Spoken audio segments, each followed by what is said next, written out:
तो हमारा जो पहला जो लेक्चर था उसमें हम लोगों ने केवल इंट्रोडक्शन, हम लोगों ने जो शुरू किया था उसमें केवल इंट्रोडक्शन उन्होंने बताया था कि हमें इस चैप्टर में जो हम लोग करंटली जो चैप्टर पढ़ रहे हैं उसमें हम लोग क्या क्या टॉपिक्स पढ़ेंगे।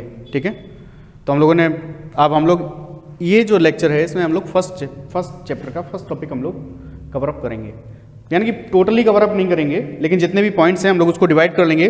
डिवाइड करने के बाद क्योंकि थोड़ा लेक्चर लंबा हो जाएगा, ठीक है, तो हम लोग पॉइंट वाइज एनसीईआरटी के हिसाब से भी चलेंगे जैसा उसमें दिया है। ठीक है, और कुछ अगर एक्स्ट्रा पॉइंट्स हैं तो वो भी हम लोग कवर अप करते हुए चलेंगे, लेकिन जितना जरूरी होगा उतना ही बताऊंगा, कुछ एक्स्ट्रा ऐसा नहीं बताऊंगा कि क्या नाम बिल्कुल उससे रिलेटेड ही ना हो।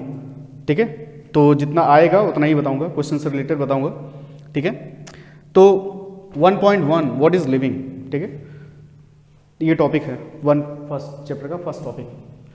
तो सिंपली अगर कोई आपसे पूछ रहा है कि आप बताएं, आप अपने आप को प्रूफ करें कि क्या नाम लिविंग हो, आप कैसे हो, आप लिविंग कैसे हो।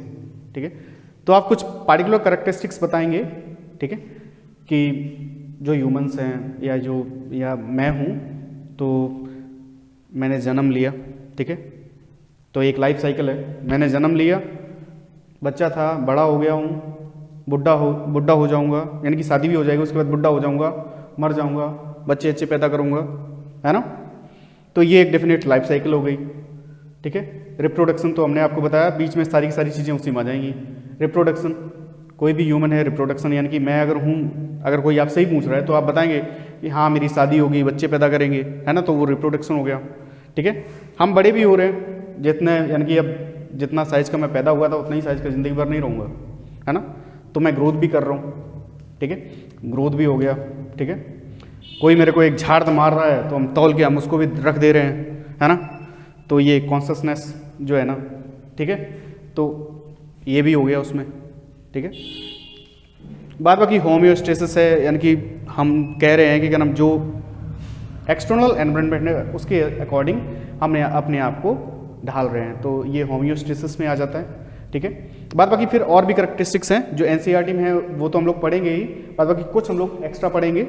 ठीक है, तो अब यही हम लोग देख लें, जो 1.1 टॉपिक है उसमें हम लोग growth, reproduction, metabolism and consciousness, ठीक है, ये कुछ टॉपिक्स हैं जो हम लोग एनसीईआरटी में हैं, ये टॉपिक्स जो हम लोग बिल्कुल डिस्क्रिप्शन यानी कि बिल्कुल डिस्क्राइब करके पढ़ेंगे। बाद बाकी ये biological organization, adaptation, life cycle, movement, homeostasis and death, ठीक है, ये भी हम लोग पढ़ेंगे, लेकिन सही ढंग से पढ़ेंगे फिर भी। लेकिन ये जो 4 टॉपिक्स हैं, ये हम लोग जो टॉपिक्स पढ़ेंगे वो हम आपको बता दें। ग्रोथ है, रिप्रोडक्शन, मेटाबॉलिज्म, कॉन्शियसनेस, ये तो एनसीईआरटी से है। हिंदी वाले बच्चे ये जान लें, वृद्धि, ग्रोथ, रिप्रोडक्शन प्रजनन, मेटाबॉलिज्म है उपापचय एंड कॉन्शियसनेस है चेतना। ठीक है, बायोलॉजिकल ऑर्गेनाइजेशन जैविक संगठन, एडेप्टेशन यानी कि हम किसी भी एक्सटर्नल एनवायरनमेंट में उसके अकॉर्डिंग एडेप्ट होना, ठीक है, ढल जाना, लाइफ साइकिल जीवन चक्र, मूवमेंट मूव करना, ठीक है, होम्योस्टेसिस हम लोगों ने जो बताया अभी इससे पहले जो डिस्कस किया, और डेथ यानी कि कोई भी जो लिविंग ऑर्गेनिज्म है, चाहे वो प्लांट हो या एनिमल हो, ठीक है, उसको पार्टिकुलरली जन्म लेने के बाद वो मरना है, ये एक यूनिवर्सल ट्रूथ है। ठीक है, ये पॉइंट्स आप नोट कर लीजिए, फिर हम लोग इसमें से एक एक पॉइंट करके डिस्कस करते हैं। जो भी हम लोग ये पॉइंट्स हैं अप्रॉक्सीमेटली 9-10 पॉइंट, ये हम लोग 3 चीज़ों में पढ़ेंगे, 3 पार्ट्स में डिवाइड करके पढ़ेंगे। एक प्लांट्स के लिए, एक एनिमल्स के लिए, और दूसरा माइक्रो ऑर्गेनिज्म के लिए, और नॉन लिविंग यानी कि लिविंग और नॉन लिविंग के लिए तो हम पढ़ ही रहे हैं। तो लिविंग में हम लोग ये 3 चीज़ें पढ़ेंगे। जो लिविंग है उसमें हम लोग पढ़ेंगे एनिमल्स के लिए, फिर हम लोग पढ़ेंगे प्लांट्स के लिए, और थर्ड हम लोग पढ़ेंगे माइक्रो ऑर्गेनिज्म के लिए। तो ये हो गया लिविंग में। बात बाकी हम लोग फिर नॉन लिविंग के लिए भी देख रहे हैं। ठीक है,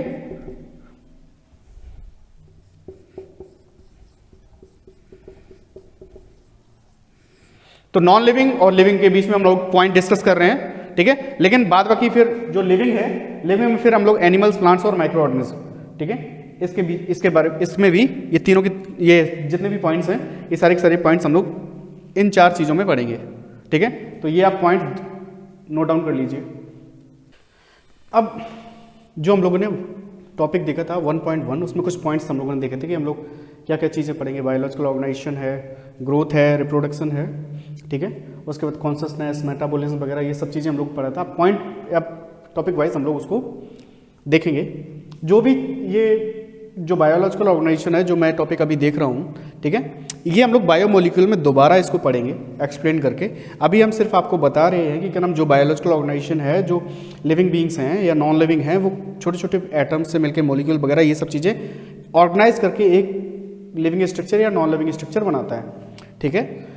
तो यही हम लोग देख लें बायोलॉजिकल ऑर्गेनाइजेशन। बाद बाकी जो स्ट्रक्चर है, जैसे अभी हम बताएंगे कॉम्प्लेक्स ऑर्गेनिक कंपाउंड में ग्लूकोज वगैरह है, ठीक है, स्टार्च वगैरह जो बनता है वो अमाइलोज, अमाइलोपेक्टिन वगैरह, ये सब चीज़ें जो पॉलीसैकेराइड्स हैं और भी जो फैटी एसिड्स हैं या ग्लिसरॉल है, उनके जो स्ट्रक्चर हैं वो हम लोग बायोमोलिक्यूल जब हम लोग पढ़ेंगे या आप लोग केमिस्ट्री में बायोमोलिक्यूल पढ़ेंगे तो उसमें आप लोग ये चीज़ें देखेंगे, और नहीं तो हम लोग बताएंगे उस समय, ठीक है।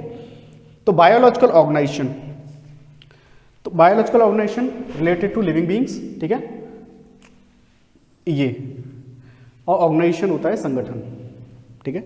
यानी कि लिविंग बींग्स जो है ना वो कोई छोटे छोटे माइक्रोमोलिक्यूल्स या मॉलिक्यूल से मिलके या ये सब जो मॉलिक्यूल्स हैं ऑर्गेनाइज होकर एक पूरा लिविंग बींग बनाता है या नॉन लिविंग बनाता है, ठीक है। अब हम उसमें कुछ कॉमन कैरेक्टरिस्टिक्स देखेंगे जो लिविंग और नॉन लिविंग में कॉमनली होते हैं, ठीक है। अब जिनको ये समझ में नहीं आ रहा कि बायोलॉजिकल ऑर्गेनाइजेशन का मतलब क्या होता है, ठीक है, उसमें हम आपको बता दें। सपोज आप एक स्कूल मान लें, ठीक है। एक स्कूल जो है वो सिंपली एक प्रिंसिपल से कभी नहीं चलता, ठीक है, या डायरेक्टर हो अकेला तो डायरेक्टर से कभी नहीं चलेगा, ठीक है। सिंपल अगर केवल टीचर्स हो, स्टूडेंट्स ना हो, ना कोई डायरेक्टर ना प्रिंसिपल, तो उससे भी नहीं चलेगा, ठीक है। यानी कि एक स्कूल के लिए हमको प्रिंसिपल, डायरेक्टर, टीचर्स, स्टूडेंट्स, ये चीज चाहिए ही चाहिए। उसके बाद भी स्कूल नहीं बनेगा।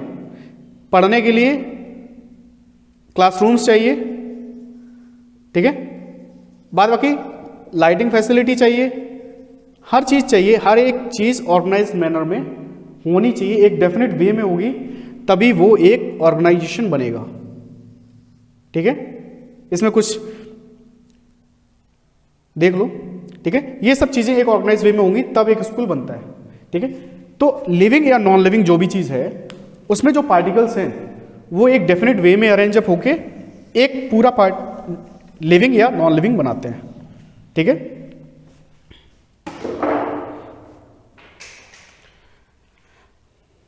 अब आपको आई थिंक समझ में आ गया होगा, ठीक है। अब हम बात कर लें लिविंग और नॉन लिविंग दोनों में जो कॉमन कैरेक्टरिस्टिक्स होते हैं, जो कॉमन होते हैं, ठीक है। तो हम लोगों का जो प्राइमेटिव एटमॉस्फेयर था, जब हम लोगों का लाइफ एग्जिस्ट ही नहीं कर रहा था अर्थ पर, ठीक है, जब कोई भी लिविंग बीइंग एग्जिस्ट नहीं कर रहा था अर्थ पर, तब जो हम लोगों का जो अर्थ था वो एक यानी कि गैसियस एटमॉस्फेयर था। उसमें जितने भी एटम्स थे या जितनी भी गैसेस थी वो सारे के सारे एटॉमिक फॉर्म में थे। एटॉमिक फॉर्म का मतलब होता है जितनी भी चीज़ें हैं वो सिर्फ सिंगल एटम्स में होंगे। जैसे अगर कोई कार्बन है तो कार्बन, नाइट्रोजन गैस है तो नाइट्रोजन, ऑक्सीजन है ऑक्सीजन, ठीक है। बाद बाकी जितनी भी गैसेस होंगी वो एक सिंपल फॉर्म में होंगी, हाइड्रोजन है तो हाइड्रोजन, ठीक है।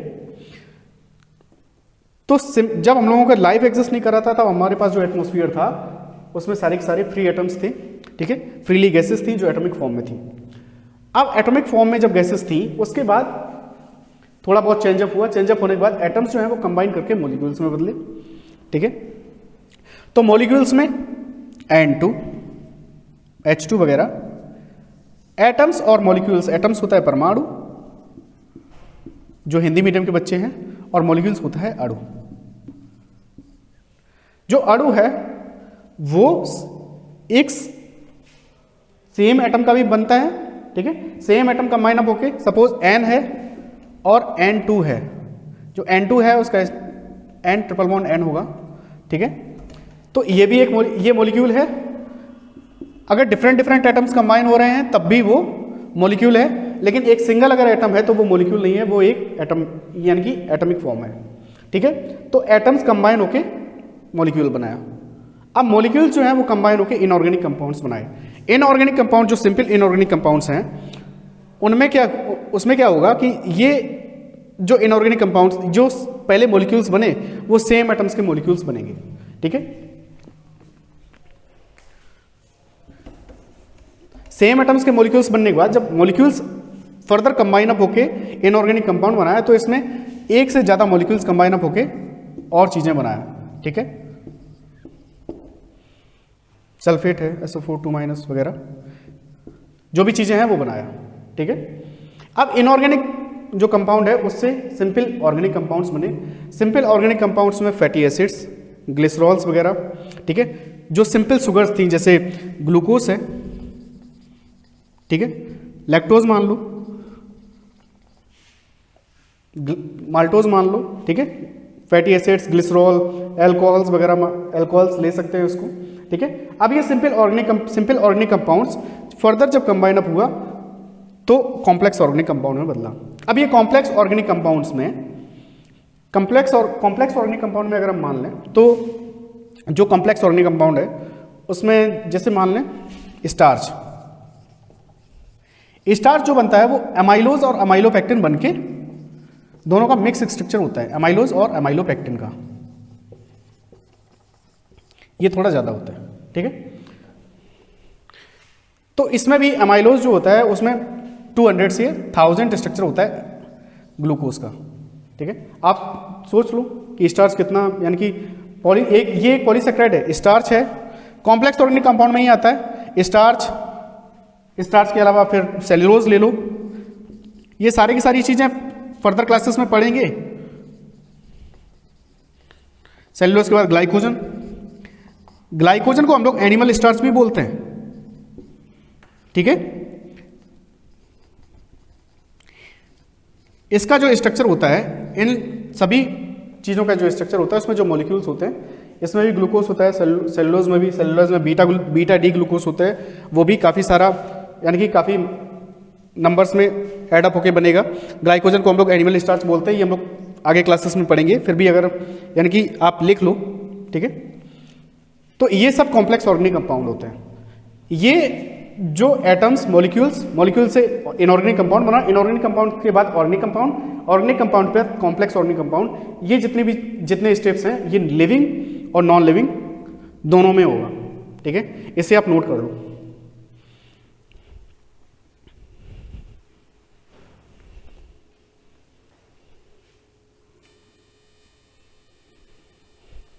कॉम्प्लेक्स ऑर्गेनिक कंपाउंड जो है उसमें डीएनए या आरएनए जो न्यूक्लिक एसिड्स होते हैं वो भी आ जाते हैं बेसिकली। तो इसमें लिख लो आप कॉमा लगा के न्यूक्लिक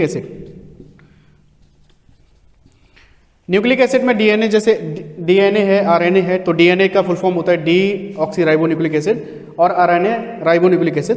तो आरएनए और डीएनए में जो होता है, जो डीएनए है और आरएनए है, इसमें शुगर फॉस्फेट ग्रुप है, फॉस्फेट ग्रुप है, एल्कोहल कंपाउंड्स हैं, ठीक है, नाइट्रोजनस बेसिस हैं, ये सब चीजें इन दोनों में कॉमन होंगी। ठीक है, हाँ शुगर में ये है कि इसमें जो डीएनए है उसमें डीऑक्सीराइबोज शुगर होती है और आरएनए में राइबोज शुगर होती है। ठीक है, और डीएनए या आरएनए कोई एक सिंपल एक मॉलिक्यूल नहीं होता है, इसके जो स्ट्रक्चर्स हैं वो हम आपको बताएंगे जब हम लोग molecular base of inheritance class 12th में पढ़ रहे होंगे। क्लास 12th में ये आएगा, और नहीं तो फिर हम लोग अभी जब बायोमोलिक्यूल जो है ना उसमें भी आएगा, आई थिंक 8-9 चैप्टर है, तो इसी में क्लास 11th में उसमें भी हम लोग इसके स्ट्रक्चर्स डिस्कस करेंगे। ठीक है, आप केवल एग्जाम्पल्स में जो कॉम्प्लेक्स ऑर्गेनिक कंपाउंड है उसमें आप एग्जाम्पल्स में राइबो यानी कि डीएनए या आरएनए या न्यूक्लिक एसिड, जो हम लोग ये न्यूक्लिक एसिड जो है ना बेसिकली 2 टाइप्स के होते हैं, डीएनए और आरएनए। ठीक है, इसको आप लिख सकते हैं। न्यूक्लिक एसिड अगर आपको समझ में ना आए तो न्यूक्लिक एसिड में आगे डाल के ब्रैकेट में डीएनए और आरएनए भी लिख लेना। ठीक है, लिख लीजिए।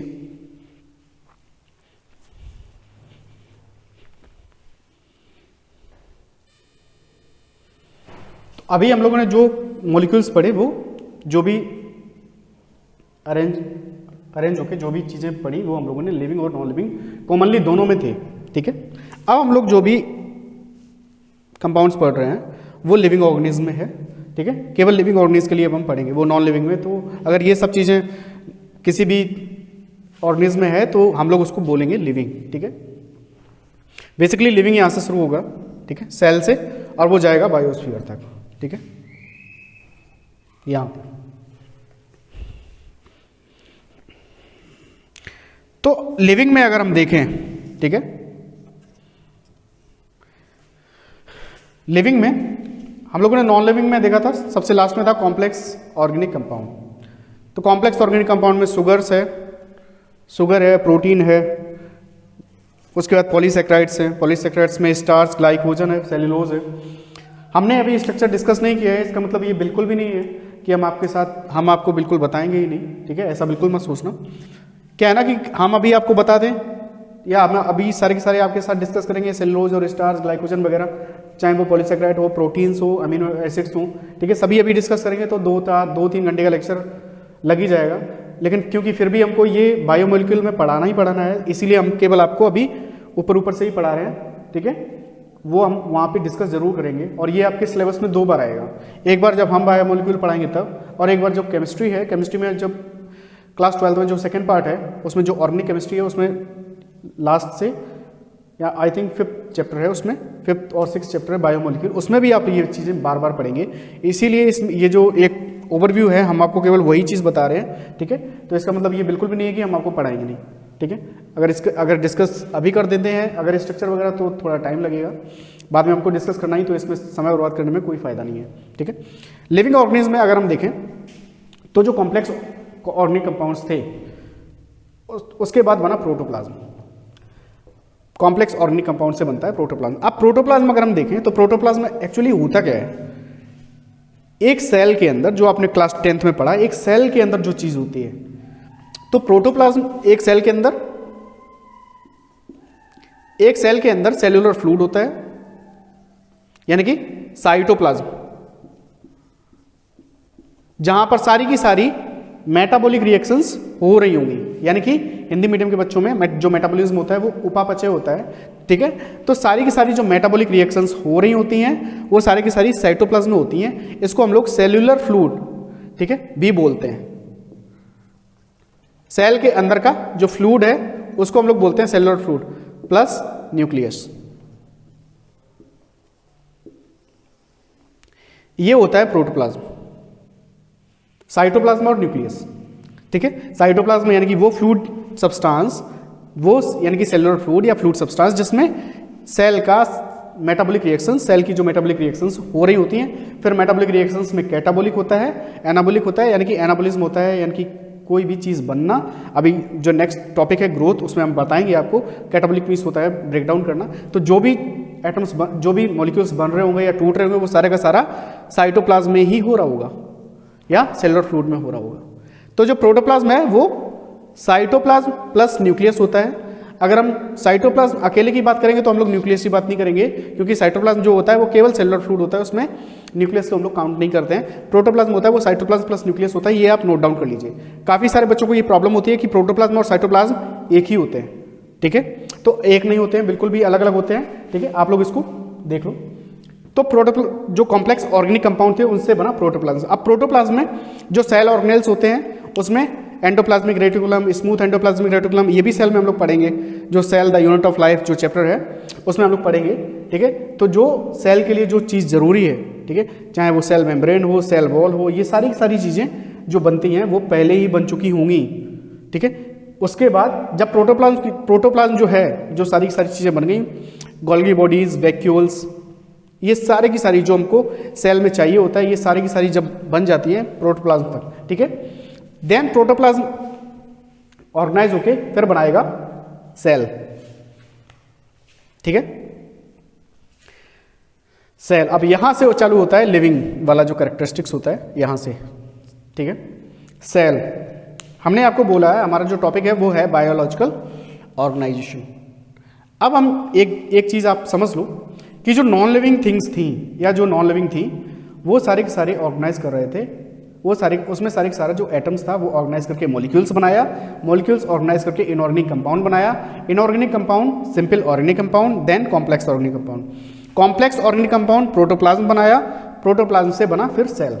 ठीक है, तो हम ये कह सकते हैं कि जो भी चीज़ है चाहे वो लिविंग हो या नॉन लिविंग हो वो एटम से मिलके तो बनी ही बनी है। ठीक है, कंफर्म्ड।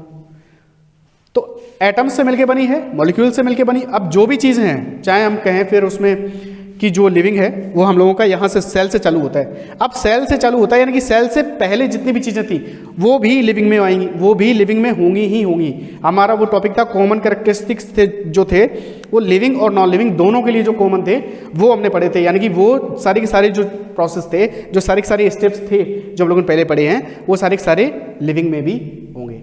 हम ये कह सकते हैं कि जो सिंपलेस्ट यूनिट जो होती है नॉन लिविंग के लिए, for non living and living दोनों में अगर हम मान लें सबसे सिंपलेस्ट यूनिट एटम होती है। ठीक है, एटम से छोटा, फिर उसमें एटम्स में आप पढ़ चुके हो एटम्स में इलेक्ट्रॉन्स या प्रोटॉन्स होते हैं। ठीक है, वो अलग बात हो जाती है। तो जो सबसे सिंपलेस्ट यूनिट होती है वो एटम होती है। लेकिन अगर हम लिविंग की बात करें, ठीक है, लिविंग की अगर हम बात करें तो लिविंग में जो सबसे सिंपलेस्ट यूनिट होती है लिविंग में सेल होती है। अगर किसी के पास एक सेल है या सेल्यूलर स्ट्रक्चर है, इसके जैसा स्ट्रक्चर है, तो हम उसको लिविंग कह सकते हैं। हम उसको कह सकते नहीं, कहेंगे। ठीक है, तो एक सेल जैसा स्ट्रक्चर होना ही चाहिए। तो अगर लिविंग की बात करें, चाहे वो प्लांट हो, चाहे वो एनिमल हो, या माइक्रो ऑर्गेनिज्म में माइक्रोब्स हों, ठीक है, या यूनिसेलुलर प्लांट्स हों या यूनिसेलुलर एनिमल्स हों, उनमें सेल एक सबसे स्मॉलेस्ट यूनिट है। ये जो सेल जो होती है वो ऑर्गेनाइज होके एक पूरा लिविंग ऑर्गेनिज्म बनाती है। ठीक है, इसको आप समझ गए तो आप एक बार और फिर भी मैं एक बार रिपीट कर देता हूं। सेल जो सबसे सिंपलेस्ट यूनिट नॉन लिविंग और लिविंग दोनों में कॉमन जो है, क्योंकि हमारा जो प्रोसेस शुरुआत हुआ था, जो हम लोगों जो कॉमन कैरेक्टरिस्टिक्स देख रहे थे, एटम से शुरुआत हुआ था। तो एटम सबसे सिंपलेस्ट जो पार्टिकल है वो एटम है, सबसे सिंपलेस्ट और स्मॉलेस्ट जो पार्टिकल है वो एटम से ही शुरुआत होती है, लेकिन नॉन लिविंग और लिविंग दोनों में। ठीक है, अब हम केवल अगर लिविंग की बात करें तो लिविंग में जो सबसे स्मॉलेस्ट यूनिट है वो है cell, smallest unit of living organism. आप नोट डाउन कर लें इसको। ठीक है, smallest unit of living organism cell. I think ये समझ में आ गया होगा, आई होप। ठीक है, सेल, अब सेल जो है ना डिफरेंट टाइप की जो सेल्स होती हैं, अगर आप लोग जब बाद में आएंगे तो उसमें पढ़ेंगे आपकी, यानी कि नर्व सेल्स अलग होती हैं। ठीक है, जो कार्डियक सेल्स होती हैं वो अलग होती हैं। तो जो सेल्स होती हैं डिफरेंट टाइप की जो सेल्स होती हैं वो टिश्यूज़ बनाती हैं। ठीक है, टिश्यूज़ में हम लोग पढ़ेंगे अलग से। टिश्यूज़ ऑर्गन्स बनाते हैं, ऑर्गन सिस्टम में ऑर्गेनाइज होता है। देन ऑर्गन सिस्टम एक पूरा इंडिविजुअल बनाता है, population, then community, ecosystem and biosphere. ठीक है, आप इसको एक बार नोट डाउन कर लो, फिर हम आपको दोबारा बता रहे हैं।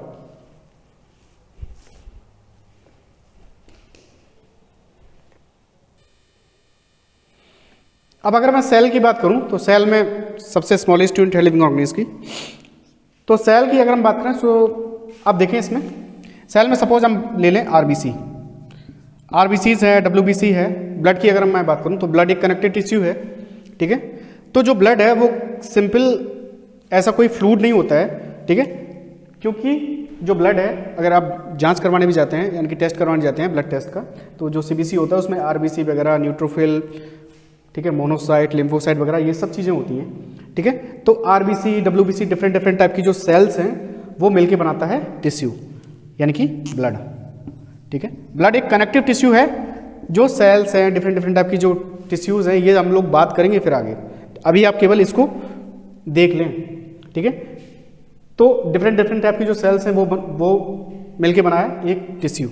ठीक है, अब अगर हम कार्डियक टिश्यूज़ की बात करें जो केवल और केवल हार्ट में पाई जाती हैं, और हार्ट एक ऑर्गन है, तो सिंपल अगर हम हार्ट की बात करें तो हर एक ऑर्गन पार्टिकुलर टिश्यूज से मिलकर बना होता है। तो सेल्स अरेंज होकर बनाया टिश्यू, टिश्यू ऑर्गन अरेंज होकर बनाया ऑर्गन, ऑर्गन अरेंज होकर बनाता है ऑर्गन सिस्टम। ठीक है, ऑर्गन सिस्टम में हमारा जितना सारा का सारा जो ऑर्गन्स हैं, चाहे वो स्टमक हो, लीवर हो, आइज हो, ईयर्स हो, ठीक है, इंटेस्टाइन्स हो, किडनीज हो, ठीक है, ये सब ऑर्गन सिस्टम। ऑर्गन सिस्टम के बाद ये एक पार्टिकुलर इंडिविजुअल, चाहे वो कोई भी स्पीसीज का हो, ठीक है, चाहे वो कैट, डॉग, ह्यूमन, कोई भी चीज़ है, एक पूरा इंडिविजुअल बनाता है।